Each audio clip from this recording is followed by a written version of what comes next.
getting a lot of emails of people asking questions. So I'm going to try and go over this one more time for the GLAMIS birthday bash. Okay, so we will put some links down below for your OHV and your drive-in vehicle of what you need.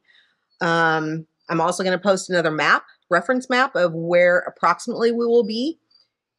If anything changes while we're out there, go to Merlin's Old School Garage on Instagram. That is where we will have to just post some updates if anything needs to be updated if we have to move. What you'll be looking for is Tomater. We'll have a big American flag on there. So as soon as you find that, that's where you're going to be able to get your ticket, fill it out to enter for our giveaway drawing on, I'm going to call it Sergeant Herbie. Baja Bug. So again, giveaway rules. We are doing this giveaway on Saturday, but you must be present to enter and also to win. And we will give you a ticket. It's going to have a number. We will be calling numbers on the day, Saturday, for the giveaway. There is no purchase necessary. There is one entry per person. And again, you must be present to win on that day. Hope to see you out there. This is going to be the 3 F's is what I'm going to call it. Family, fun, and friends. Oh, and I guess number 4, fans. See you out there. Well, new day in the shop. Back on the Model A. So the other day when I was running it, I kind of had a little bit of a noise that I was hearing. And I revved it up really good when Jimmy was here. And it kind of turned into a squeak. So I immediately shut it off. Realized exactly what that was. And pulled the oil pan off. So as you can see, we've got rod caps off. And this is the result of the knock and the squeak. So needless to say, I pulled main bearings, and the 2 front main bearings were rotated in the block. They hadn't been spinning, but they've turned, so they've spun essentially. I don't believe it damaged the block. There's no marks or anything. In fact, the back side of the bearings was still clean. So I had a new set of main bearings. I pulled them all down. I polished the crank up as best I could with emery paper, and I put new bearings in it. New main bearings. So I'm waiting on rod bearings. We're going to get those put in today. I'm going to replace the oil pump with a high volume pump, and hopefully the thing will live. I think the engine was run out of oil. That's the only theory I can come up with. So the oil pump is here. So when you have oil starvation, you still get oil to these bearings because the pump is sporadically getting a little bit of oil. These bearings look perfect. These are the furthest from the pump. They obviously went dry. This bearing and this bearing turned in the block. So they turned, blocked the oil hole for these bearings, and then these bearings basically were running with no oil. So the whole time I was running it there, it had no oil getting to those rod bearings, which obviously it sounded pretty good considering. So we're going to get that fixed up, and then we're going to get on to wiring and get the steering column in and the gas pedal.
Alrighty, we got all the rods and mains back together. Everything looks good. I'm gonna say it's not great, but it's good. I mean, I would race it. That's how good it is. But when it blows up, I'd throw it away. So I tore into the oil pump, and it looks really good. This is a GM kind of high volume, high flow pump, kind of a unique pump. I was trying to put a Melling high volume on, but it's not really going to fit this LT1. So what I did was I was checking the regulator. You can check the regulator plunger right here. And I literally just put a pick on there and I pushed it a little bit, and it's kind of stuck open. So I took this apart. This spring is just completely collapsed. So I knew over the years I've saved basically the extra spring that comes with the Melling high volumes. They have a high pressure and a normal pressure.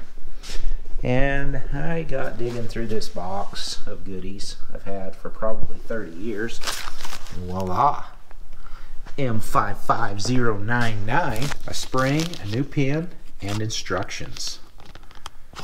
Even in Spanish. I love it. So we're going to get that spring stretched out and put in there, get that pump tightened up a little bit, and we'll get the oil pan back on it and be moving on with this project.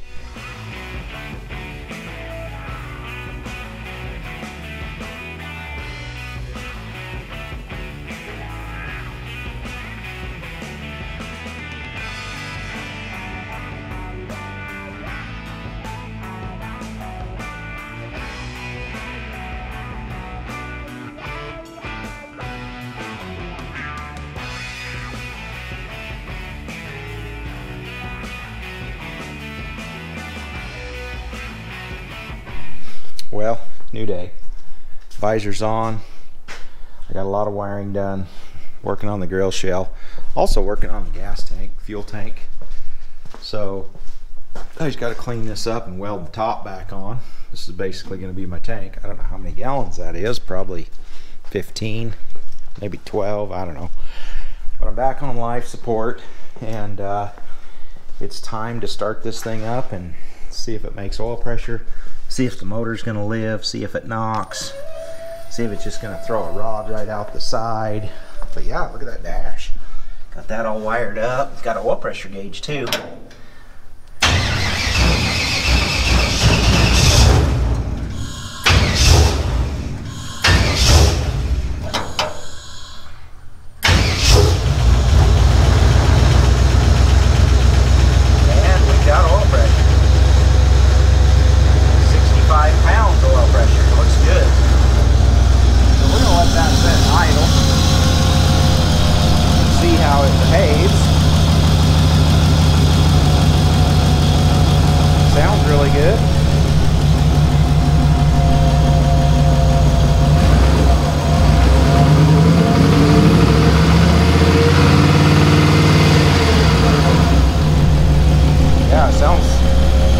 Super. So let's make sure our oil pressure maintains. I got throttle in too.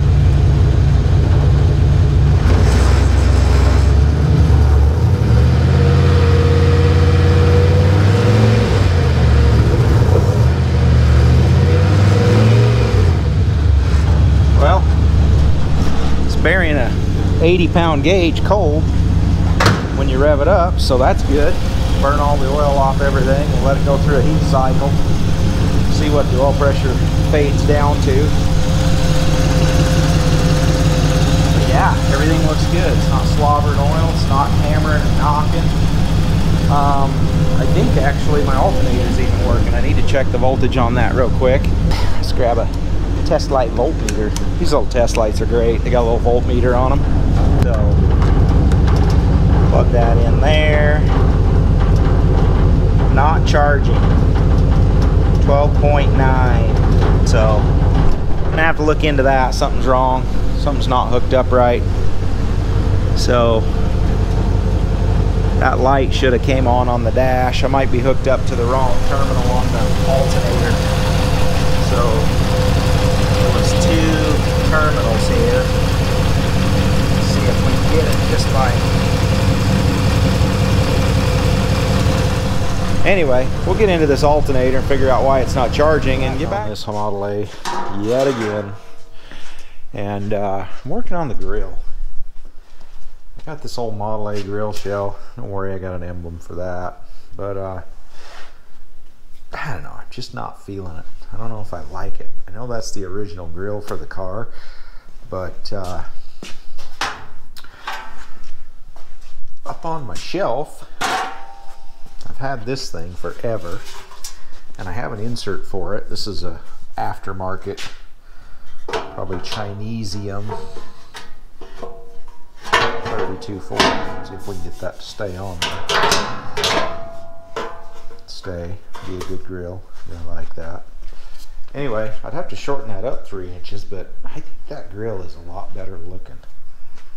It's I've never put a 32 grill on a Model A, but I've seen a lot of them, and I just think it makes the radiator look more racy. So let me know what you think in the old comments. You think I should stick with the traditional Model A, or should I go with the 32? Cut that off 3 inches, put the insert in it. That's an aftermarket grill shell, but I have the original insert. I have an original 32 insert. But anyway, let me know what you think, and we'll get something figured out here. Alrighty, we got 3 inches cut out of it, tacked it up.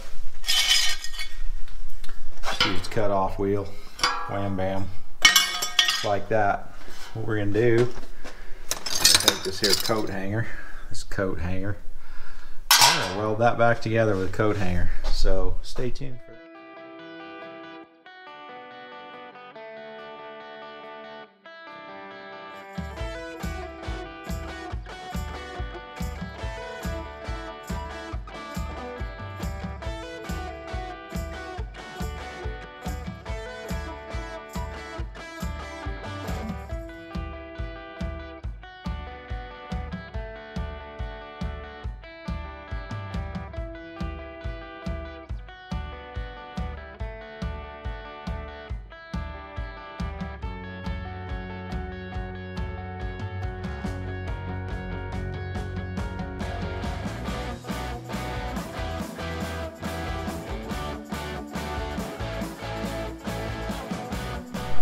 Well, just like that, voila, little hammer weld, little clean up, easy does it. Grind that up, tune it up, maybe even shoot a little black paint on it because it's so pretty anyway. Then, oh yeah, we got the insert here. The insert's a little tougher to mess with, so we'll be chopping that down 3 inches as well. Shame to cut that original 32 grill, but that's alright. It's kind of bent up, so we'll straighten out all this stuff and put a little brass on it. We'll get this all shined up. It'll look really good. Get that done and get it on the car. 32 grill, you guys win. I knew you'd like the 32 grill. Everybody's like, oh yeah, 32, hot rodded out. Turned out really good. I just ground the seam a little. This thing was a pain to shorten. I got a pile of these little blades over here. Like, these are all the blades. I had to cut each one of those. Luckily, I was able to do it with tin snips. So, very carefully, just took 3 inches off of each one, shortened up the side piece here, both sides right in there. And I even left the crank hole. I was going to delete it, and I was like, yeah, that's kind of cool. Maybe I'll see if I can leave it. But yeah, it's looking good. I think what we're going to do, I've got a couple of old Model A hoods out here that are kind of trashy. I'm going to make basically 4 pieces, 2 hood sides each, into just the top. I just want to do the top. I don't care about the sides, but we'll put a top on it, kind of cover up that late model motor. But we're getting closer. We'll get welding on the gas tank now and get it back in the car, and then a fuel pump on it, and it will actually start and run and drive on its own. Still trying to find a seat. As soon as I get the seat figured out, I'll put the steering column in. Alrighty, we are working on the fuel tank. Got lid wells. Ooh, I got the spout in. It's kind of hot, so waiting for that to cool. Brad showed up. He's like part-time duty over here hanging out. And we were just standing here admiring this beautiful flag that hangs in my shop. And I want to get something straightened out for you guys, all you guys that comment about my flag is hanging the wrong direction. Okay, on this side of the flag, it hangs that direction. On this side of the flag, it hangs that direction. So you tell me, is it backwards? It depends which way the wind blows. Or is it backwards? Because this is what you see when you walk into my shop, is this flag. This side, right here, this is it. Anyway, we'll get back on this Model A here in a minute and get that fuel tank in and steering column and be ready for a test drive. Well, it's a beautiful day in Havasu, but it's raining. Can't even see the mountains. It's gonna sprinkle and kind of get everything all wet outside. Anyway, back working on the Model A. Model A. Got the fuel tank done. It's not mounted in there, but it's done. Looks really good. Working on these headlights. So somewhere here, my neighbor Chuck, he bought this, I don't know, I'll call it a lot of Harley Davidson parts, because he's kind of a Harley nut. He's liked Harley Davidsons his whole life and worked on them and done stuff. But anyway, these cool lights were in the Harley Davidson stuff. I think they were trying to adapt them to the front of some custom bike. But anyway, they are 2829 Model A stainless passenger car lights. I think they'd look really cool on the front of this here car.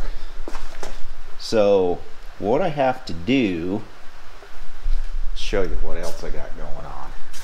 Over here, I have an original light bar. This is the original Model A light bar. Mounts the lights. So what we're going to do is we're going to take this bar and we're going to cut it. And I believe this one will go on this side. But we'll mount this right here. And then we'll twist it. We'll heat that up and twist it around and bend it down into that position. And level it and tip it the right direction, because when this is on the car, it goes here normally between the fenders and it tips it forward like that, so the lights can mount on like a 30-degree angle. So we'll get these bars cut off right here at the end. Just cut them right there and then clean these up, because we're going to get them hot and burn all the paint off of them. We'll drill holes, we'll mount them. Hey, look at that, $100, still got a price on it. We'll get it mounted and then we'll heat them up with a rosebud and just curl them around and use a bar and set them, and then we'll set the lights on and get them leveled to where the lights will adjust. So let's just get right into it.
Well, just like that, heat, beat, and stretch, and I don't know, I need to put tape measure on. I think this one might be out just a little bit further. But hey, that was a pretty cool little idea to just stretch those out. It's 5 inches. Let's see what we got here. Oh, look at that, 5 inches, right on the money. They're both identical. Optical illusion. What is an optical illusion? I thought our eyes adjusted for those kind of things. Anyway, we'll get the headlights mounted up, get some wires put in them, and we'll have lights, we'll have eyes. She'll be alive.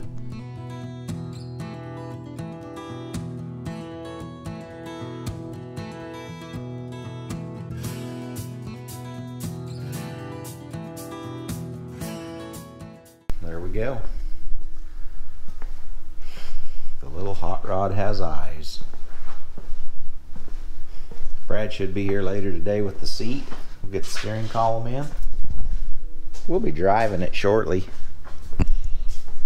I say that every time I pick this camera up. Well, finished them there headlights. They look good. Brad ran to Kingman this morning. What'd you do in Kingman? Got some stuff. Went junkyard. Yeah. So Brad ran over to Dan's Auto Salvage. Thank you, Dan, for the seat. He hooked us up on a Dodge Caravan seat. This is a second row Dodge Caravan seat. They're easy to find, but not in Havasu. And they fit perfect in these old Model A's. So we're gonna get her stripped down here. You can knock them plugs out over there.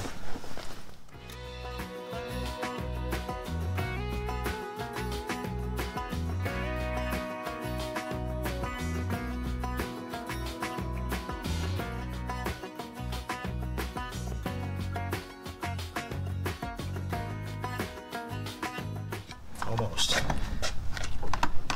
This thing here off of there.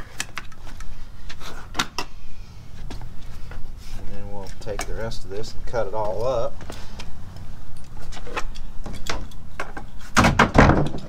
Trim our brackets down and see if we can get that bolted in the car so we can go for a ride.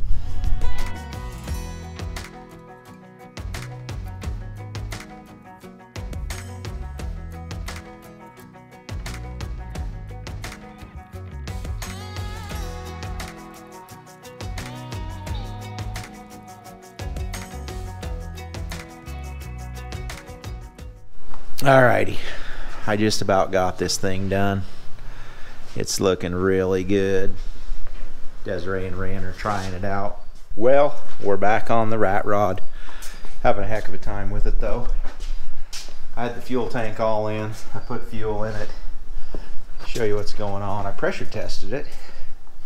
But this didn't show up on the initial pressure test. But down here in this corner, up in this region, I had some kind of leak. Just running fuel, obviously it's the bottom of the tank, just running fuel out all over the car. So now I've put gas in it. I need to weld on it some more. Should be interesting. What I'm going to do is I'm going to put my motorcycle in here because it's the only thing I got that'll fit close to my bench. I'll let my motorcycle run with the exhaust going in the tank. Put a little CO2 in there. I guess that's CO2. Carbon dioxide, monoxide, same thing, Corvette Corvair. It's non-flammable. And we're gonna let that thing fill up and then we're gonna weld it. So either I'll get back to you and tell you how well it went, or I'll blow up the shop. So we'll get on it.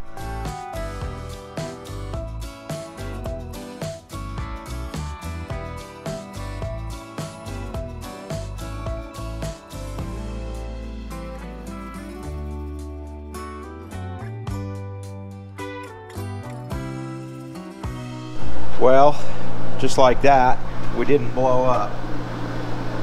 Made a couple 3 passes. Now what I'm going to do, I'm going to put my cap back on. I'm going to re-pressure test, and we'll see how it goes. See if it'll actually hold.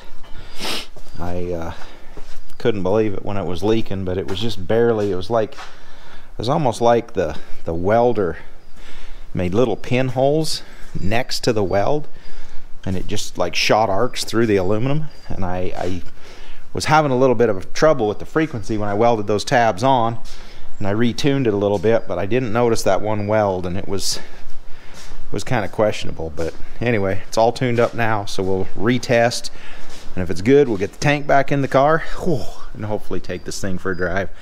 I so need to go do a burnout in this car right now. I'm so mad. I want to just slam the doors off of it, helping do some stuff. We're just kind of going over details, getting ready to go to GLAMIS, and we were kind of looking at our paddle tire situation. There's a set of paddles.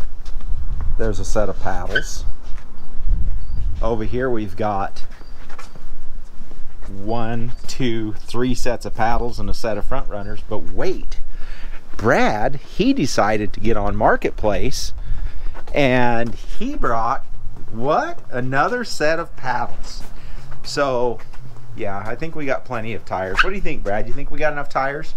I hope we have enough tires. We're in bad shape if we don't have enough tires. So believe it or not, every set of paddles here goes on somebody's car. Yeah, they're accounted for. They're all accounted for. So that's just how many cars are in our little group here. Paul, he's a whole nother thing over there. That Paul, I don't know what he's got going, but he's just been building cars and building cars. In fact, he's building a car today. He's called me a couple of times for non-spiritual VW advice. So getting ready, it's time. Brad's gonna get to go for the maiden voyage. I don't know if he's excited about that. Oh yeah, let's do this. Are you excited? Let's do this. This custom built hot rod that I've made out of junk, it's gonna drive for the first time. Yeah, whatever. It'll start. Be like, yeah, get our crash helmets on. Still some wiring left to do. That's all right.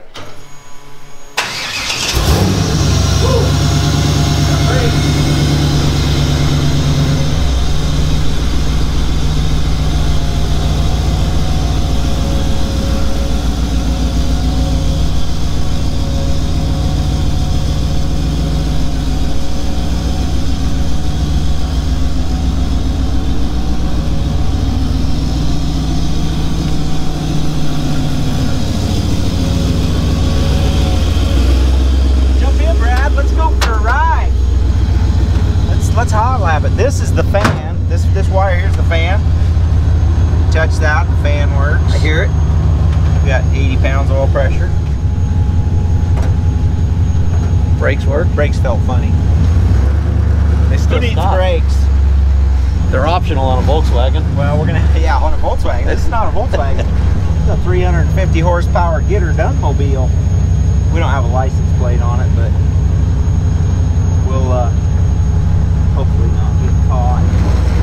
You know what they say, catching's before hanging.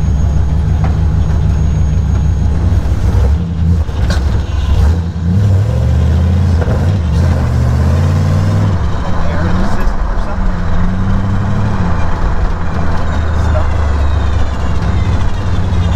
I'm gonna burn them brakes in a little.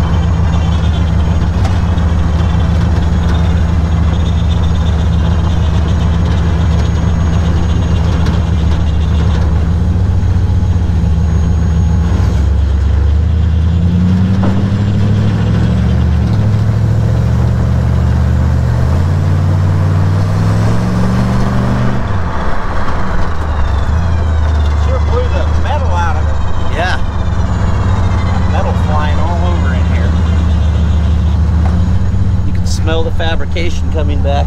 Smell the fabrication burning off. These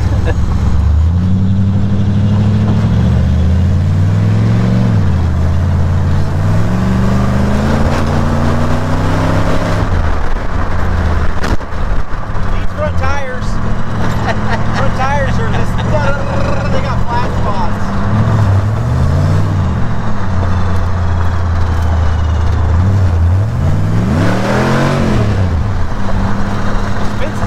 Okay, yeah.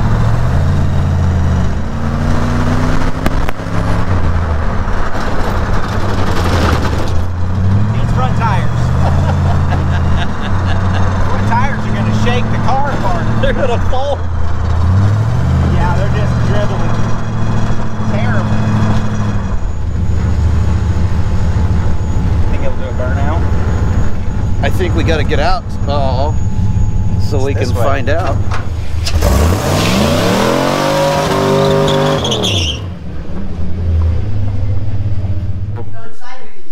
Brad just made an observation.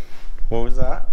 Oh, just noticed that it's a good thing we at least had 3 lug nuts on there. He was all worried about the death wobble with 3 lug nuts. You could worry a thing to death, Brad. You can. Or it can kill you. Or it can kill you. Thanks for watching. We'll see you all at GLAMIS.